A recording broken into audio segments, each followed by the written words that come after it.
If you don't think that there is anything about productivity that can be wise, you are wrong, my friend. So in this video, I'm spilling 8 pearls of wisdom to boost your productivity right now. So stay tuned. My name is Jelena and I'm a VP of product in a cool startup during the work week, and on weekends I share my passions for product management, personal productivity and remote work on this channel. If this is something that you're interested in, please consider subscribing. Today I just wanted to share 8 simple truths of wisdom about productivity that, once you know them and understand them, can help you boost your productivity considerably. So let's dive into it. Number 1, an hour of deep work is better than 10 hours of shallow work. So deep work is a concept introduced by Cal Newport in his book Deep Work: Rules to Get Focus in a Distracted World. Essentially, he describes deep work as a state of peak concentration that lets you learn hard things and create quality work quickly. To achieve deep work means to spend uninterrupted time with complete focus on the task at hand. Most of us, when we work, we tend to get distracted a lot.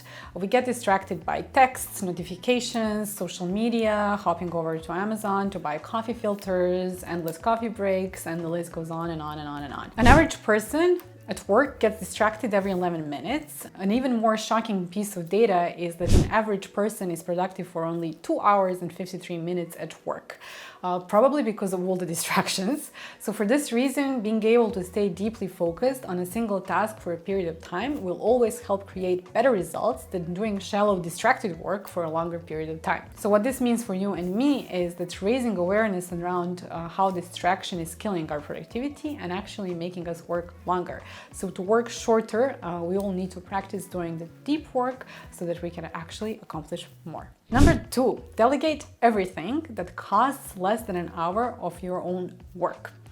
I'll be honest, I still have quite a hard time with this one. I find it very hard to delegate some of my responsibilities to others, but I've got better at it.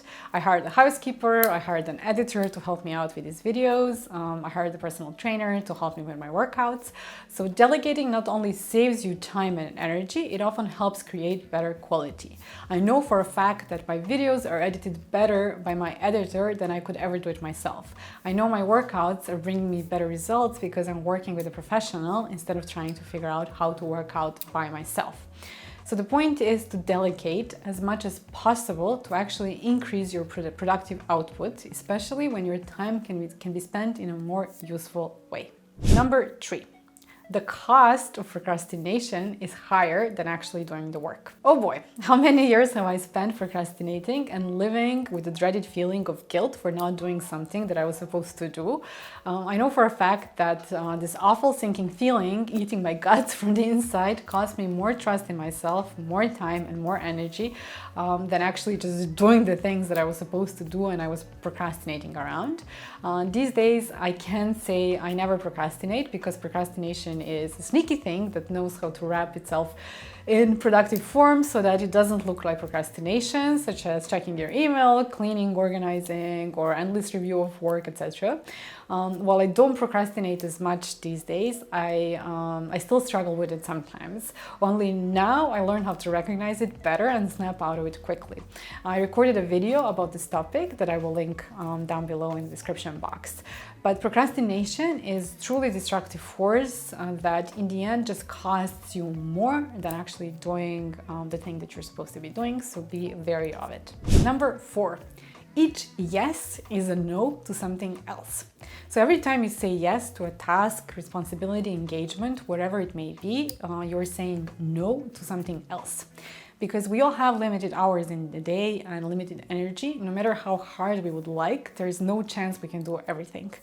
That's why we need to be quite selective about what we say yes to and quite comfortable with saying no. As a product manager, I always had to be very careful with this because when building software, a lot of requests come in to add different kind of functionality and features to our application.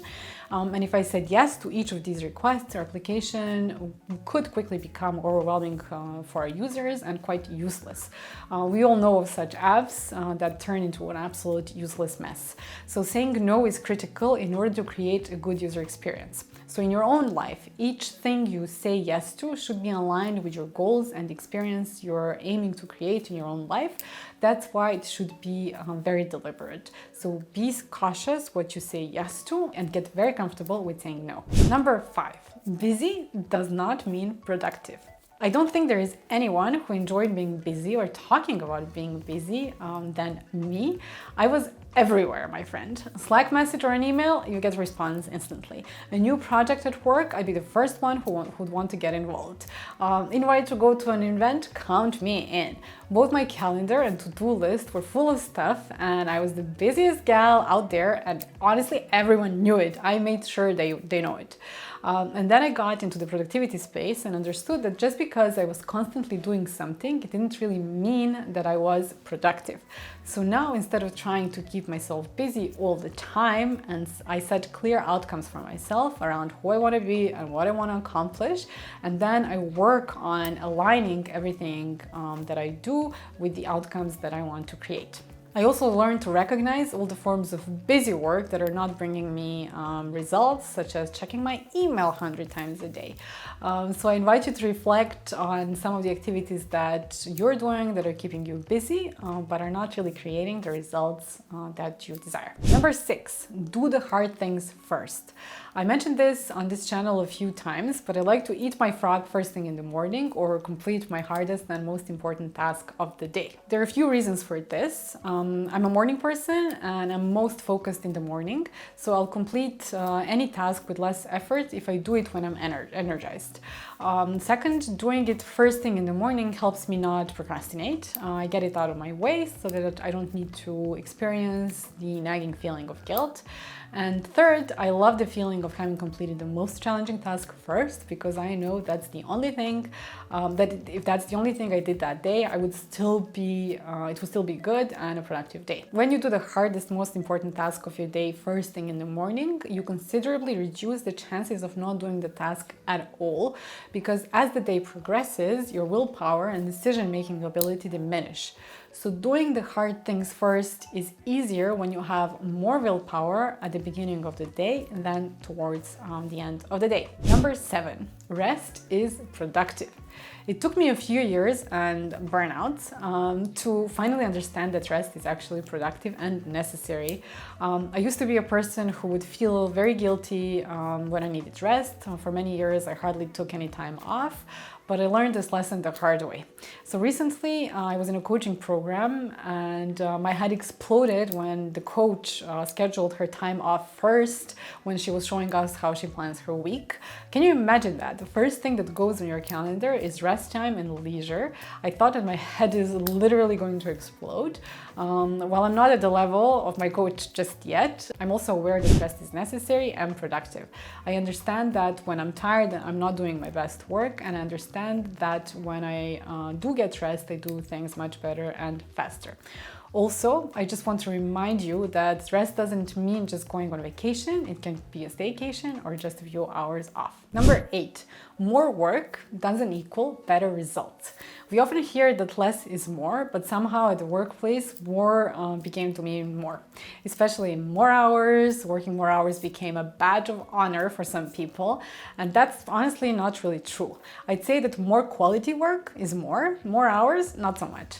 At the beginning of the video, I mentioned the concept of deep work, the kind of uninterrupted work with deep focus. So according to Cal Newport, who is kind of the author of the book Deep Work and who created this concept, we can just do deep work for up to 4 hours a day. After that, our energy is drained and we can get to such deep state of concentration. And that's normal. So in my book, it's better to do 4 hours of deep work that will create better results instead of doing 10 hours of shallow work, during which only 3 hours were actually productive. And the other 7 were spent making coffee, scrolling social, reading the news and whatnot. So these days, when someone brags about how they're working so much, working 12-hour days, for me, it's a sign of someone who doesn't know how to do deep work and instead spends time racking up more hours to wear a badge of honor that they're working so long. So this was 8 pearls of wisdom to help you boost your productivity. I hope you found this video helpful. Thank you for watching. Here's another video from me that you might enjoy. Don't forget to like and subscribe, and I'll see you next week.